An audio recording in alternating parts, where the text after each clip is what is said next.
जय श्री महाकाल दोस्तों, आज मैं आपको शनिवार व्रत की कथा सुनाने जा रही हूँ। लेकिन इससे पहले आप मेरे चैनल को सब्सक्राइब कर लीजिए। ये कथा इस अनुसार है। एक गांव में एक ब्राह्मण रहता था। उसके सपने में रोज़ नीले कलर में व्यक्ति आता और उसे बोलता, मैं तुझ पे लगूंगा। वो दूसरे दिन अपनी पत्नी से बोला कि मुझे सपने में ऐसा ऐसा आता है। पत्नी बोली, वो तो शनिदेव है। अगर इस बार बोले मैं तुझ पे लगूंगा तो बोल देना लग जाना, लेकिन सवा पहर से ज़्यादा देर के लिए लगने की हामी मत भरना। अगले दिन ब्राह्मण को सपने में फिर वह व्यक्ति आया और बोले, मैं तुझे लगूंगा। ब्राह्मण ने बोला, ठीक है लग जा। तो शनिदेव ने कहा, ठीक है 7.5 साल के लिए लगूंगा। ब्राह्मण ने बोला, नहीं नहीं, इतना तो मैं नहीं झेल पाऊंगा। तो बोले, ठीक है मैं 5.5 साल के लिए लगूंगा। ब्राह्मण ने कहा, नहीं नहीं, इतना तो मैं नहीं झेल पाऊंगा। तो ब्राह्मण ने उसके बाद शनिदेव ने कहा, ठीक है मैं 2.5 साल के लिए लगूंगा। ब्राह्मण ने मना कर दी। फिर शनिदेव ने सवा पहर का बोला कि इससे कम तो मैं नहीं लग सकता हूँ, इतना तो मुझे लगना ही है। ब्राह्मण ने बोला, ठीक है। अब अगले दिन सुबह हुई। ब्राह्मण ने अपने पत्नी को सारी बात बताई और बोला कि मुझे 2 सोने के टके दे दे। मैं जंगल जाके पूजा पाठ करता हूँ जब तक मेरी शनि की दशा समाप्त नहीं हो जाती, उसके बाद मैं घर लौटूंगा। ब्राह्मण की पत्नी ने उसे 2 सोने के टके दे दिए। वो जंगल की ओर चल दिया और ब्राह्मण ने अपनी पत्नी से कहा कि तू घर पे ही रहना और बच्चों का ध्यान रखना, बच्चों को बाहर मत आने देना। ब्राह्मण ने 1 पहर तक पूरी पूजा पाठ करी। उसके बाद वो घर जाने के लिए निकला। ब्राह्मण ने सोचा, दशा खत्म होने में बस थोड़ा ही समय बाकी है तो वह तो रास्ते में निकल जाएगा। ऐसा सोच कर वह निकल गया।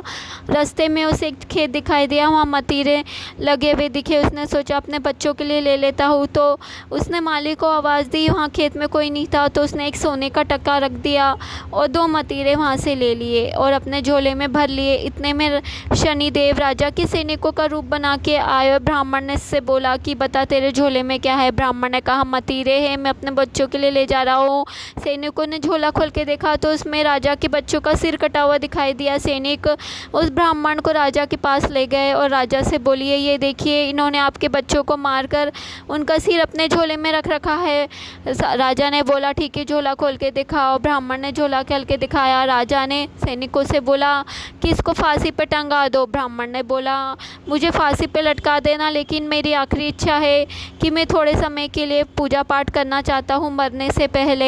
ब्राह्मण ने बचे हुए समय पर पूजा पाठ करने में निकाल दिया। इतने में शनिदेव की दशा कट गई। राजा के पास गए और ब्राह्मण बोला, मुझे फांसी पे लटका दो। तो इतने में ही राजा के दोनों लड़के शिकार खेल के वापस आ गए। राजा और सैनिकों को देख के आश्चर्य हुआ। राजा ने बोला, ये क्या जादू टोना किया है ब्राह्मण तूने। ब्राह्मण ने कहा कि ये कोई जादू टोना नहीं है, मुझ पे शनिदेव की दशा थी, इसलिए मतीरे के आपके बच्चों के सिर दिखाई दे रहे थे, मेरे झोले में तो मतीरे ही थे। तो राजा ने बोला कि जब शनिदेव की दशा लगे तो क्या करना चाहिए। तो ब्राह्मण ने बोला, अगर कोई राजा पे शनि की दशा लगे तो उसे काले हाथी का दान करना चाहिए। किसी सेठ साहूकार पे शनि की दशा लगे तो उसे काले घोड़े का दान करना चाहिए। और किसी गृहस्थ साधारण इंसान पर शनि की दशा लगे तो वो काले कुत्ते को तेल चुपड़ी हुई रोटी खिला दे, कथा कहानी कर ले तो उसकी दशा शांत हो जाएगी। ऐसा कहकर वो राजा के यहाँ से चलकर अपनी पत्नी के घर गया। पत्नी के यहाँ गया। पत्नी बोली कि आप झोले में क्या लाए हो, हमें बताइए। झोला खोल के देखा तो उसमें सोने चांदी से भरा हुआ था झोला पूरा। पत्नी ने बोला, ये क्या, आप तो दशा काटने के लिए जंगल गए थे और ये झोले में इतना धन कहाँ से आ गया।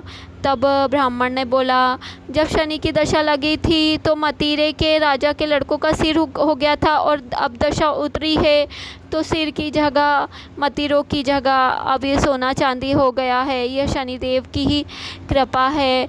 ब्राह्मण, हे शनिदेव महाराज, जैसे आपने उतरते समय राजा के यहाँ धन दौलत करी, उसका साथ दिया, वैसे सबका देना। और जैसे चढ़ते समय राजा पे ब्राह्मण पे झूठा इल्ज़ाम लगा, वैसे किसी पे मत करना। जय हो शनि महाराज की जय।